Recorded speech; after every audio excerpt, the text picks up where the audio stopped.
আসসালামু আলাইকুম। আমাদের চ্যানেলে সবাইকে স্বাগত জানাচ্ছি। ১৯তম শিক্ষক নিবন্ধন নিয়ে যারা খুবই টেনশনে রয়েছেন তাদের টেনশনটাকে দূর করার জন্য আজকের এই ভিডিওটা। এক ভিডিওতে আমরা প্রিলি, রিটেন এবং ভাইভা নিয়ে আলোচনা করব। আশা করা যাচ্ছে এই ভিডিও দেখার পরে আপনাদের আর কোনো ভিডিও দেখার প্রয়োজন থাকবে না, আর কোনো কনফিউশনও থাকবে না। আজকের আলোচনায় রয়েছে আমি মোস্তাক আহমেদ নাহিদ, সহকারী শিক্ষক ইংরেজি, ১৭তম শিক্ষক নিবন্ধন। তো চলুন ঝটপট আমরা জেনে নিই যে আজকের আলোচ্য বিষয়গুলো কী রয়েছে। আজকের আলোচ্য বিষয়ে প্রথমে আমরা যেটা আলোচনা করব সেটা হচ্ছে পরীক্ষা পদ্ধতি নিয়ে। এরপরে আমরা আলোচনা করব বেতন ভাতা নিয়ে, যে নিবন্ধনে বেতন ভাতা কেমন। এরপরে প্রিলি প্রস্তুতি, রিটেন প্রস্তুতি, ভাইভা প্রস্তুতি, এখানে আপনি কিভাবে প্রস্তুতি নেবেন, কী ধরনের বই পড়বেন, কিভাবে পড়বেন, কোন জিনিসগুলো বাদ দিবেন, কোন কাজগুলো করবেন না, এই সমস্ত নিয়ে আমরা কথা নিয়ে আলোচনা করব। এরপরে লিখিত প্লাস ভাইভা মিলে কত নম্বর পেয়েছেন সেটা দেখার উপায় কী, সেই উপায়টা আপনাদেরকে বলে দিব। এরপরে হচ্ছে কিভাবে প্রতিষ্ঠান চয়েস দিতে হয়, যোগদানের নিয়মটা কি প্রতিষ্ঠানে, এমপিও করার নিয়মটা কি, কোচিং করার প্রয়োজন আদৌ আছে কি না, টাকা খরচ করা আসলে প্রয়োজন আছে কি না। এরপরে হচ্ছে শিক্ষক নিবন্ধন আপনার জন্য কিনা। তো চলুন কথা না বাড়িয়ে শুরু করি। ১ নম্বরে যেটা রয়েছে সেটা হচ্ছে পরীক্ষা পদ্ধতি। এই নিবন্ধন পরীক্ষাটা মূলত 3টি স্তরে হয়। একটা হচ্ছে স্কুল 1, স্কুল 2, আরটা হচ্ছে কলেজ। স্কুল 1-এ আপনার যে যোগ্যতাটা থাকা লাগবে সেটা হচ্ছে আপনার অনার্স থাকা লাগবে। স্কুল 2-এ এইচএসসি পাস হলেই আপনি আবেদন করতে পারবেন। কলেজের ক্ষেত্রে অনার্স বা মাস্টার্স। স্কুল 1-এ কী ধরনের সাবজেক্ট আছে চলুন দেখে নিই এক ঝলকে। এখানে রয়েছে বাংলা, ইংরেজি, সামাজিক বিজ্ঞান, ব্যবসায় শিক্ষা, গণিত, ভৌতবিজ্ঞান, পদার্থবিজ্ঞান, রসায়ন, জীববিজ্ঞান, কৃষি, গার্হস্থ্য অর্থনীতি, তথ্য ও যোগাযোগ প্রযুক্তি, চারু ও কারুকলা, ধর্ম এবং গ্রন্থাগার ও তথ্য বিজ্ঞান, সহকারী শিক্ষক, শরীরচর্চা শিক্ষক ও সহকারী মৌলভী। তো স্কুল 1 মানে যেটা হাই স্কুল আমরা বলি, সেখানে এই সাবজেক্টগুলো আপনি পাবেন। এরপরে স্কুল 2-এ আপনি যেটা পাবেন সেটা হচ্ছে ট্রেড ইনস্ট্রাক্টর, ইবতেদায়ী মৌলভী, ইবতেদায়ী শিক্ষক ও ইবতেদায়ী কারি। এই কয়েকটা সাবজেক্টগুলো আপনি পাবেন হচ্ছে স্কুল 2-তে। এবং কলেজে আপনি যেটা পাবেন সেটা হচ্ছে প্রভাষক, সেটা বাংলা হোক, ইংরেজি প্রভাষক হোক, হ্যাঁ, গণিত প্রভাষক, এইরকম। ইনস্ট্রাক্টর, যারা ইনস্ট্রাকশন দেন সেই পোস্টে। ইনস্ট্রাক্টর নন টেক, এটা হচ্ছে টেক, এটা নন টেক। ও প্রদর্শক পদকে বোঝাবে। সব এই সমস্ত পদগুলো একই রকম, একই বেতন, কলেজ লেভেলে যেগুলো রয়েছে। তো এই 3টা ভাগে মূলত পরীক্ষা হয়ে থাকে। নেক্সটে আমরা আলোচনা করছি যে পরীক্ষার ধরনটা কেমন হয়। এখানে মূলত 3টা ভাগে পরীক্ষা হয়। একটা হচ্ছে প্রিলিমিনারি, লিখিত এবং ভাইভা, আপনারা জানেন অবশ্যই। প্রিলিমিনারিতে মোট কত নম্বর? 100, লিখিততে 100, ভাইভায় অনলি 20। প্রিলিমিনারিতে আপনাকে পাস করতে হলে 40% মার্ক পেতে হবে। 100-এর ভেতরে 40% মার্ক, অর্থাৎ 40 মার্ক পেলেই আপনি পার হয়ে যাবেন ইনশাআল্লাহ। খুবই সহজ বিষয়, প্রিলিমিনারি পাস মোটামুটি সবাই হয়। একটা কথা প্রচলিত রয়েছে যে যারা প্রিলিমিনারি পাস করেন নিবন্ধনে তারা মনে হয় আসমান থেকে পড়ছে, এরকম একটা কথা অনেকে বলে। তো এতটাই সহজ এখানে প্রিলিটা পাস করা। বাট সমস্যা যেটা হয় সেটা হলো লিখিততে গিয়ে। লিখিততে কিন্তু আপনাকে 60 মার্ক পেতে হবে, মোটামুটি 100-এর ভেতরে 60 মার্ক পেতে হবে। এইখানে কিন্তু ম্যাক্সিমাম স্টুডেন্টগুলো ঝরে যায়। কেন ঝরে যায়? কারণ তাদের বেসিকে অনেক ল্যাকিংস থাকে, সেই কারণে। ঠিক আছে। আর ভাইভায় 40%। ভাইভাটা মূলত কিছু না, চেহারা দেখি আর কি, এছাড়া তেমন কিছু না। সো একটা জিনিস আপনাকে মনে রাখতে হবে যে নিবন্ধনের চাকরি পেতে হলে আপনাকে সবচেয়ে যেটা গুরুত্ব দিতে হবে সেটা হচ্ছে লিখিতটাকে। আপনি লিখিতকে যত বেশি গুরুত্ব দিবেন, যত ভালো আপনি লিখিত মার্ক তুলতে পারবেন, আপনার চাকরিটা তত তাড়াতাড়ি ইজিলি হবে। এটা আপনাকে মাথায় রাখা লাগবে। নেক্সট হচ্ছে পরীক্ষা পদ্ধতি নিয়ে একটু ধৈর্য সহকারে দেখুন। আমরা প্রথমে প্রিলিমিনারি পরীক্ষা সম্পর্কে কিছু কথা বলবো। যে প্রিলিমিনারি টেস্টের তারিখ, স্থান, সময়সূচি জাতীয় দৈনিক পত্রিকা ও এনটিআরসির ওয়েবসাইটে বিজ্ঞপ্তি আকারে প্রকাশে জানানো হয়। আপনি প্রিলিমিনারি সম্বন্ধে যাবতীয় তথ্য, সব তথ্য আপনি টেলিভিশনে পাবেন, পত্রিকায় পাবেন, ঠিক আছে। এমনকি এনটিআরসির যে অফিসিয়াল ওয়েবসাইট রয়েছে সেই ওয়েবসাইটে গিয়ে আপনি পাবেন। এরপরে বলা হচ্ছে মোবাইল ফোনে SMS-এর মাধ্যমেও বিষয়টি অবহিত করা হয় এবং আপনার ফোনে অবশ্যই SMS যাবে যে ভাই আপনার কোন দিনে প্রিলিমিনারি পরীক্ষা হবে, কোথায় পরীক্ষা হবে, ঠিক আছে। তো এই জিনিসটা আপনাকে বলে দেওয়া হবে। এরপরে হচ্ছে প্রার্থীদের 100 নম্বরের multiple choice question MCQ type preliminary টেস্টে অংশগ্রহণ করতে হবে, যেটা একটু আগে আপনাকে বললাম যে 100 মার্কের প্রিলিমিনারি হবে, সেখানে আপনাকে অংশগ্রহণ করতে হবে। পরীক্ষার সময় কত? 1 ঘন্টা, 1 ঘন্টায় 100 মার্ক। অপটিক্যাল মার্ক রিডার যুক্ত উত্তরপত্রে বা ওএমআর মেশিনে কম্পিউটারের মাধ্যমে মূল্যায়ন করা হবে।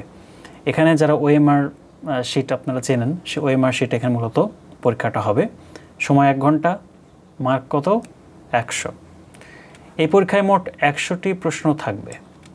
প্রতিটি শুদ্ধ উত্তরের জন্য 1 মার্ক পাবেন, ভুল উত্তর দিলে 0.25, অর্থাৎ 4টা ভুল হলে 1 মার্ক কাটা। সো আমরা দেখতে পাচ্ছি এখানে ভুল হলেও তেমন কোনো ক্ষতি নেই, আপনি আরামসেই পাস করতে পারবেন প্রিলিতে। আর এখানে লাস্টে যে কথাটা বলা হচ্ছে, প্রিলিমিনারি টেস্টে পাস নম্বর মূলত 40% বা 40 পেতে হবে। সো এই গেল প্রিলিমিনারি পরীক্ষার বিষয়গুলো।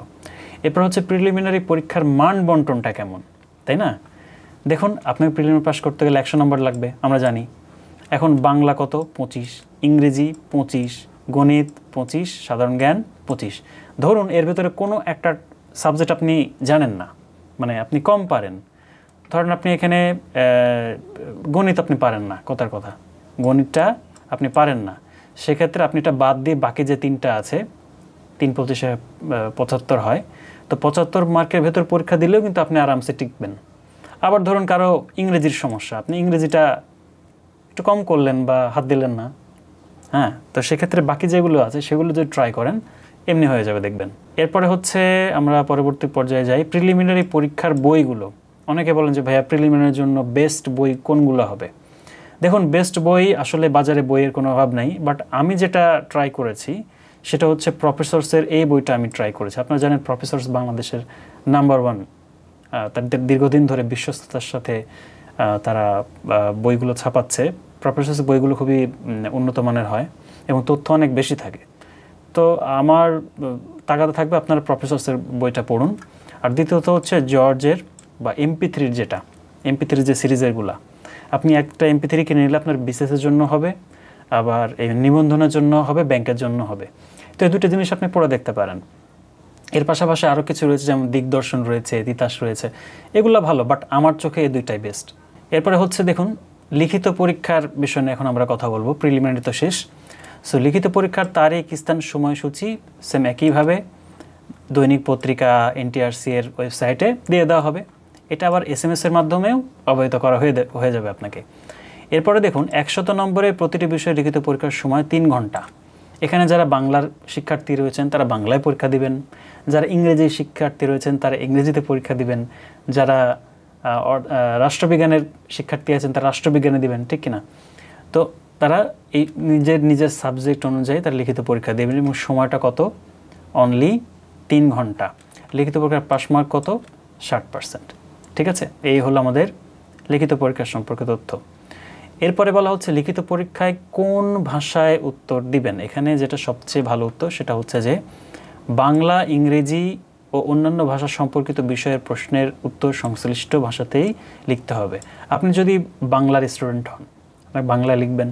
আপনি যদি ইংরেজি সাবজেক্ট স্টুডেন্ট আপনি ইংরেজিতে লিখবেন। আবার যদি আপনার অ্যারাবিক হয় আপনার সাবজেক্টটা, তাহলে আপনাকে অ্যারাবিকে লিখতে হবে। আর অন্যান্য বিষয়ের প্রশ্নের উত্তর বাংলা বা ইংরেজি মাধ্যমে যে কোনো একটিতে লেখা যাবে।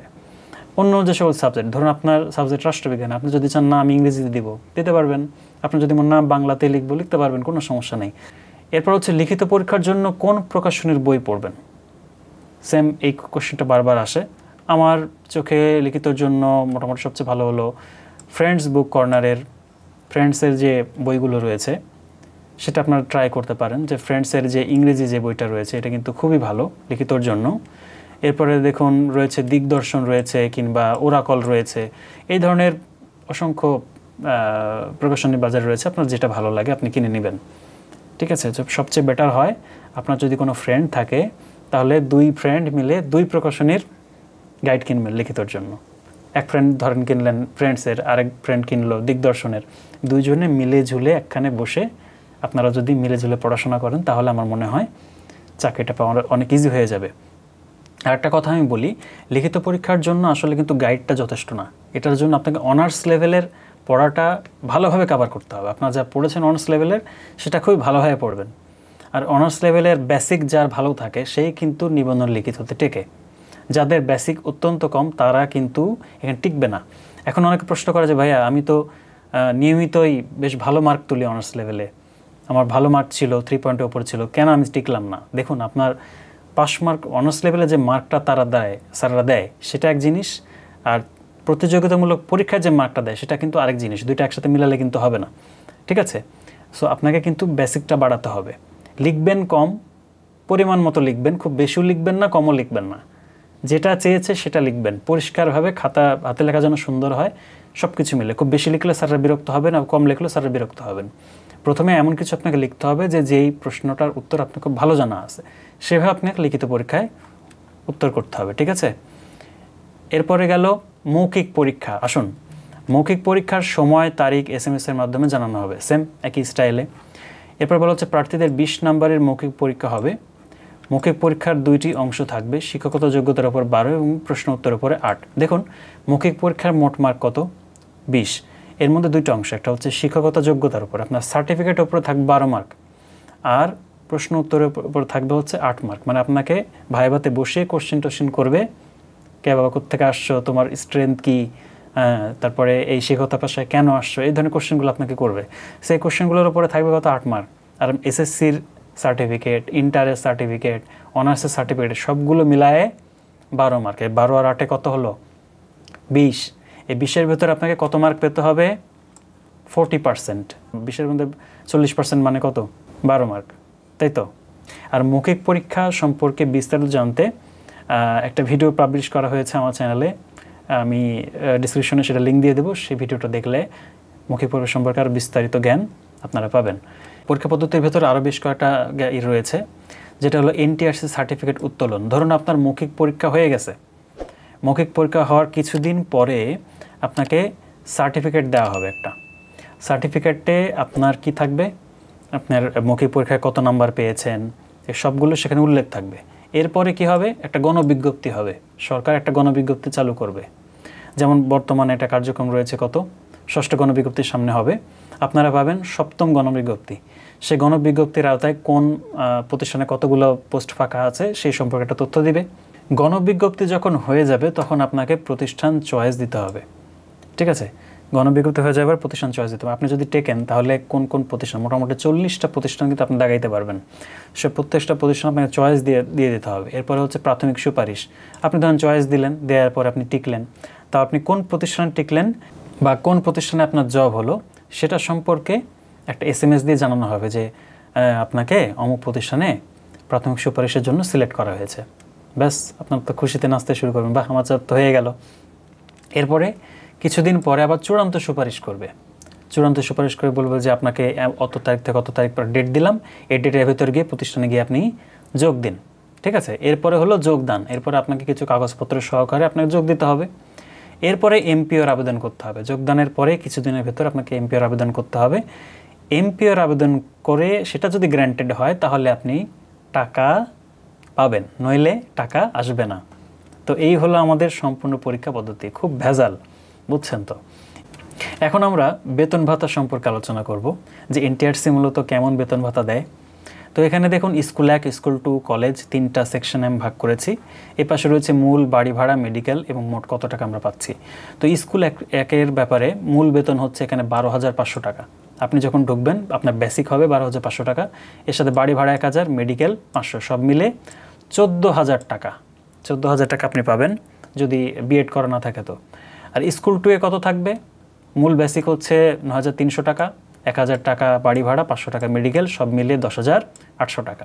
আর কলেজে একটু বেশি, 22,000 টাকা বেসিক, 1,000 টাকা হচ্ছে বাড়ি ভাড়া, 500 টাকা হলো মেডিকেল, আর মোট কত গেল?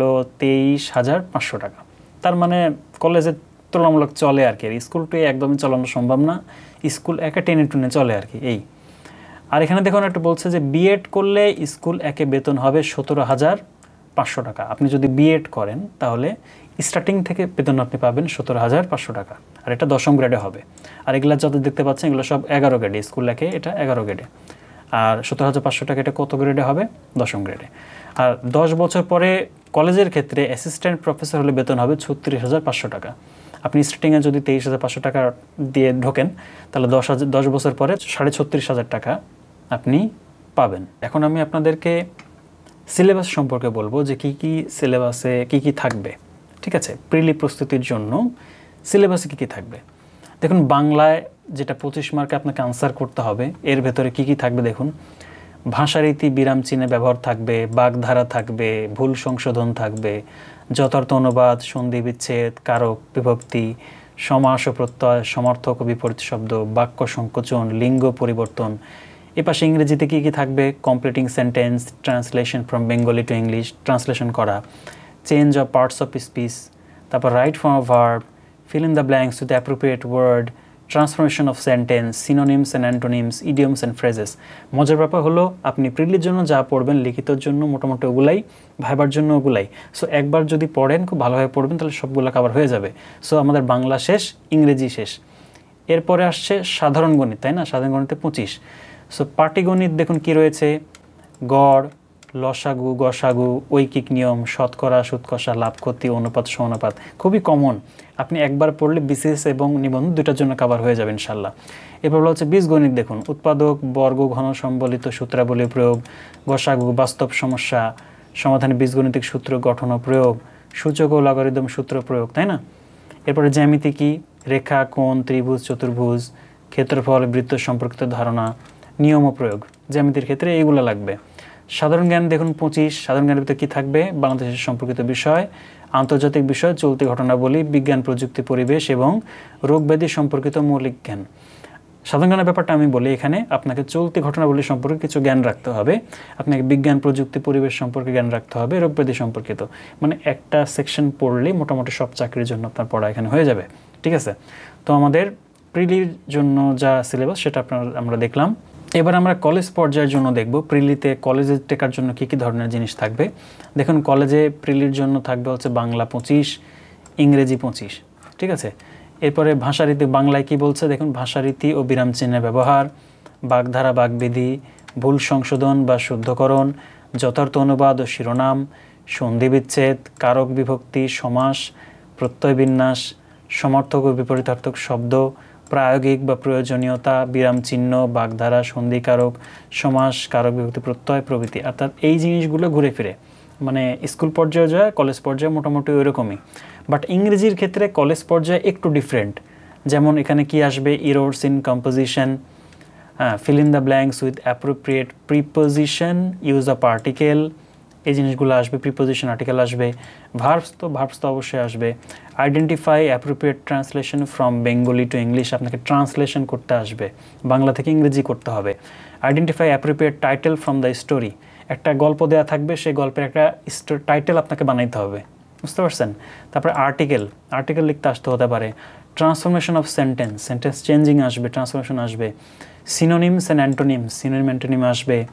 কমপ্লিটিং সেন্টেন্স, গল্পকে কমপ্লিট করা। নেক্সট হচ্ছে ইডিয়ম অ্যান্ড ফ্রেজও আসবে। নেক্সট হচ্ছে গণিতে দেখুন কি আসতে পারে, পাটিগণিত, বীজগণিত, জ্যামিতি। এই মোটামুটি পাটিগণিত এবং বীজগণিত দুইটাই ওই স্কুলের মতোই, ওই সিলেবাসই।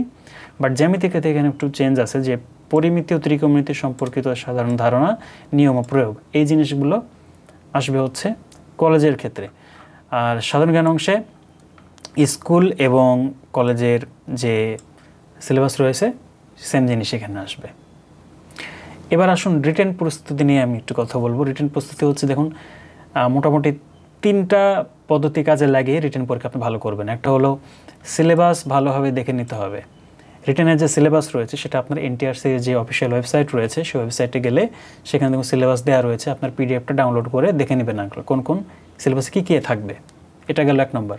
2 নম্বর হচ্ছে বিগত 10 বছরের প্রশ্ন বিশ্লেষণ করে লিখিত প্রশ্ন সম্পর্কে একটা স্বচ্ছ ধারণা আপনি পাবেন। বিগত বছর প্রশ্নগুলো আপনাকে ফলো করতে হবে, তাহলে আপনি প্রশ্ন ভালোভাবে উত্তর করতে পারবেন। এরপর হচ্ছে কি, স্নাতকে পঠিত বিষয়ের অংশবিশেষ।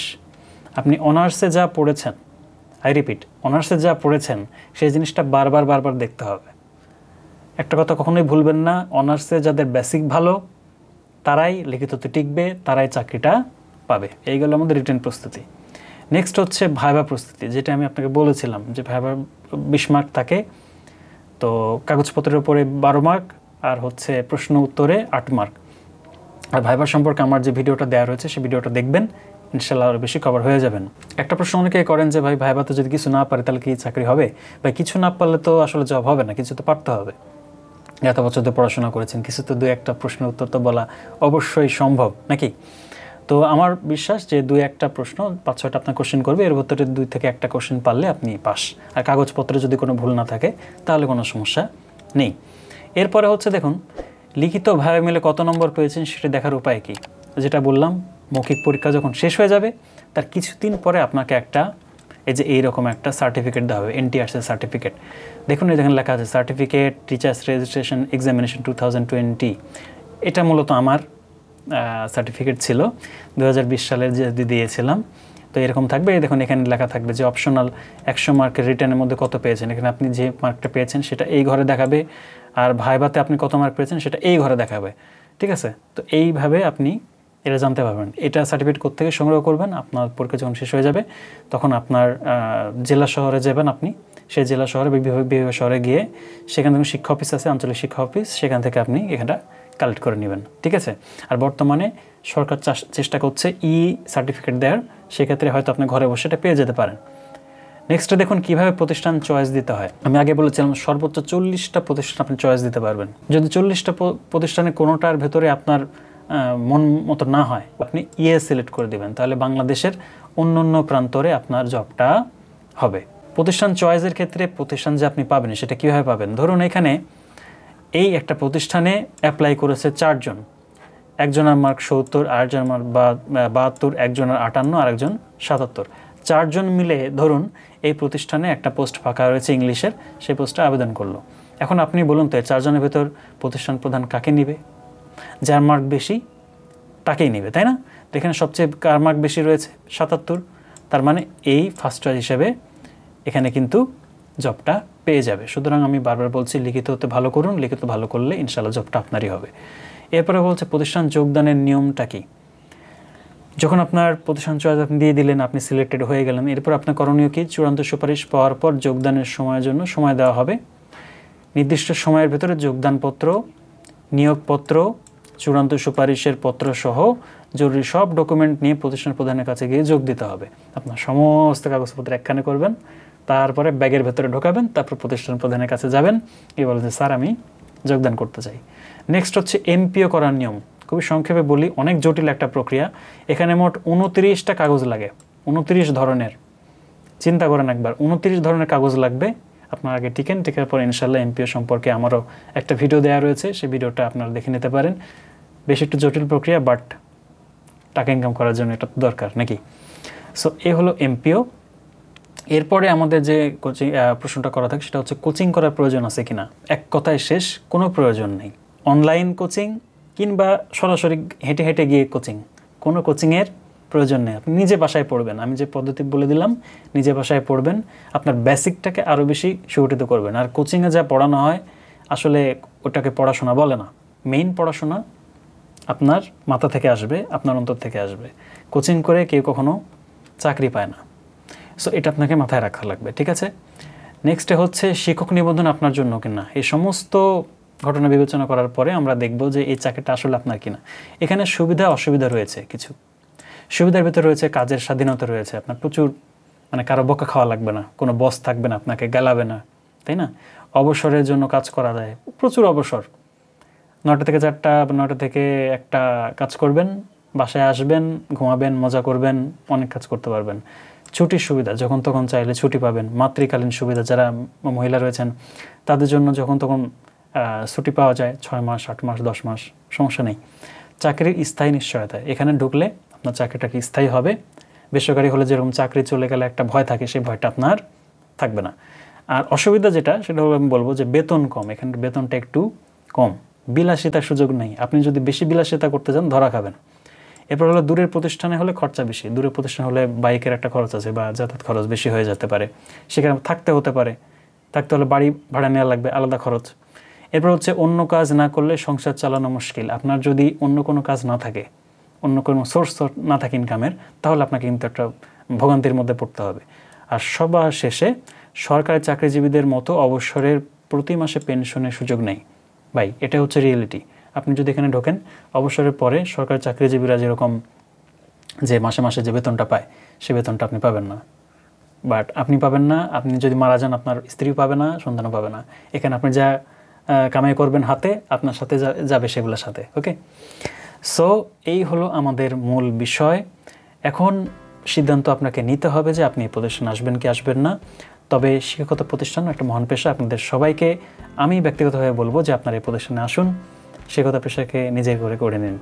সো ধন্যবাদ আমাদের সাথে থাকার জন্য। কেমন লাগলো আমাদের ভিডিও অবশ্যই কমেন্টে জানাবেন। যে কোনো ধরনের প্রশ্ন থাকলে আপনারা করতে পারেন।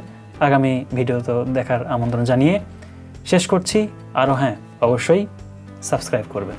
ধন্যবাদ সবাইকে।